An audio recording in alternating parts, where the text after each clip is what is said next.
Hello and welcome back to Astro Husky. Tonight, the Fetus Nebula, the ghost of a dying star, captured right here from my backyard.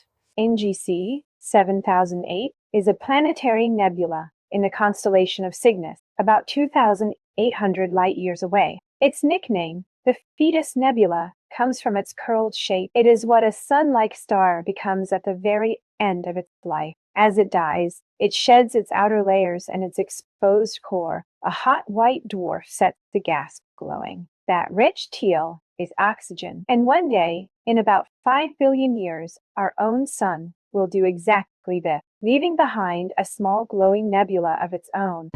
So, how do you catch something this faint? It all starts with the equipment.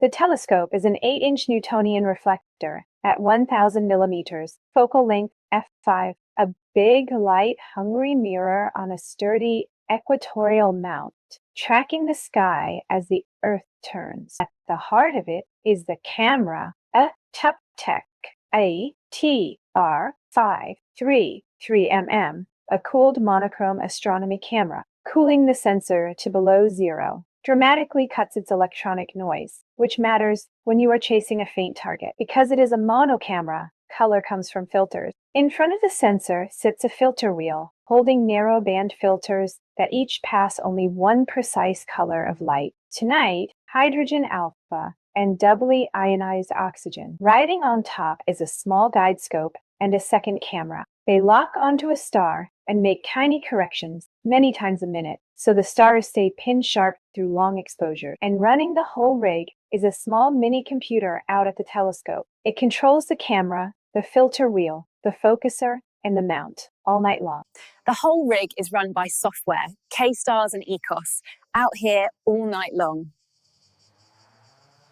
The night begins with a plan. Ekos slews the telescope to the target, then takes a photograph of the sky and solves it, matching the stars to a catalog to place the nebula dead center. Then it focuses automatically, running the focuser back and forth and measuring the stars until they are as tight as they can be. It repeats this through the night as the temperature drops. Guiding holds the mount steady. On these nights, it held around 1 arc second, and on the best night, under an arc second. For a backyard mount, I will happily take that. And then it simply works, frame after frame, 300 seconds each, all night. When the target drifts across the meridian, the mount flips, recenters, and carries on. By the end, 89 good frames survive, 39 in oxygen, 50 in hydrogen. A little under 7.5 hours of light gathered across 3 cold nights.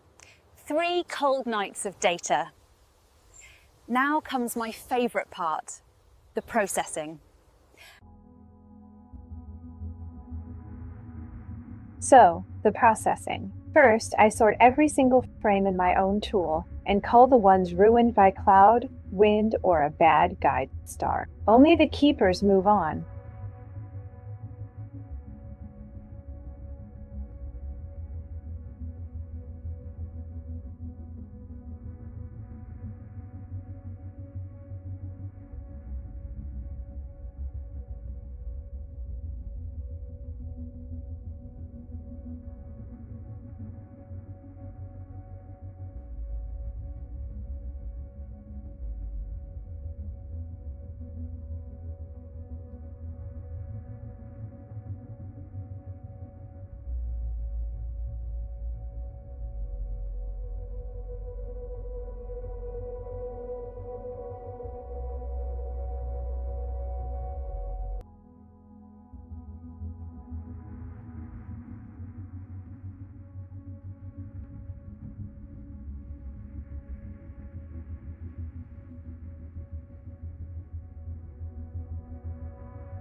Then, stacking. A script in Siril calibrates each frame, aligns them all on the stars, and combines them into one deep master per filter. This is what pulls the faint signal up out of the noise.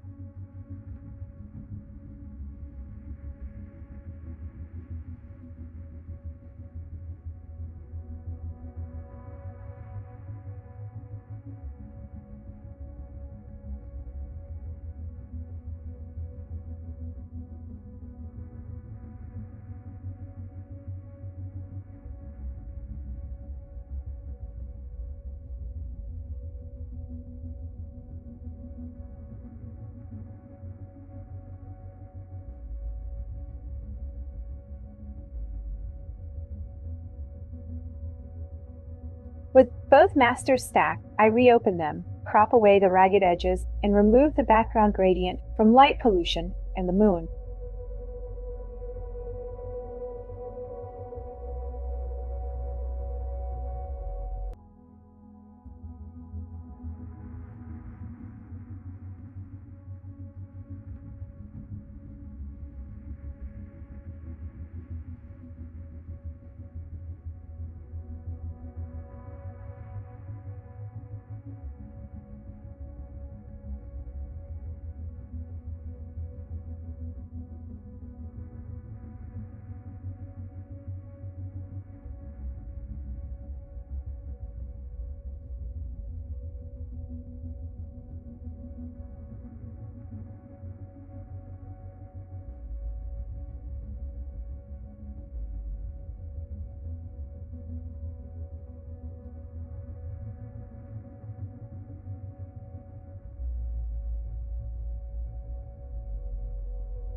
The hydrogen and oxygen are combined into a single color image. I make a final crop tight around the nebula.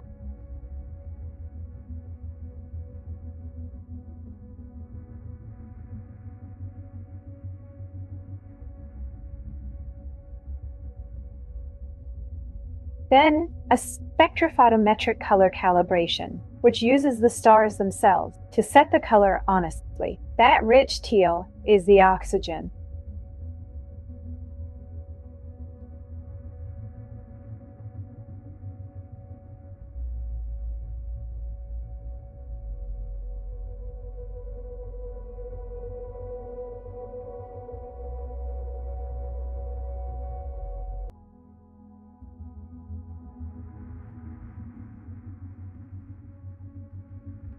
From here, it is the gentle work. The faint nebula is stretched up out of the dark. The stars are tamed, and the little Fetus Nebula is finally brought forward.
After 3 nights and all of that work, here is what we captured. And after 3 cold nights and all of that work, here it is. NGC 7008, the Fetus Nebula from a backyard telescope. Here it is a few different ways. The full wide field with its scattering of stars, a closer crop on the nebula itself, and a version with the stars pulled back, so the delicate teal shell stands on its own. It is a small thing in the frame, but every one of those photons left that dying star nearly 3,000 years ago and ended its journey on a sensor in a garden. I still find that remarkable. If you enjoyed this, do subscribe and hit like. And find me on Patreon as Bruno Astro Husky. Clear skies.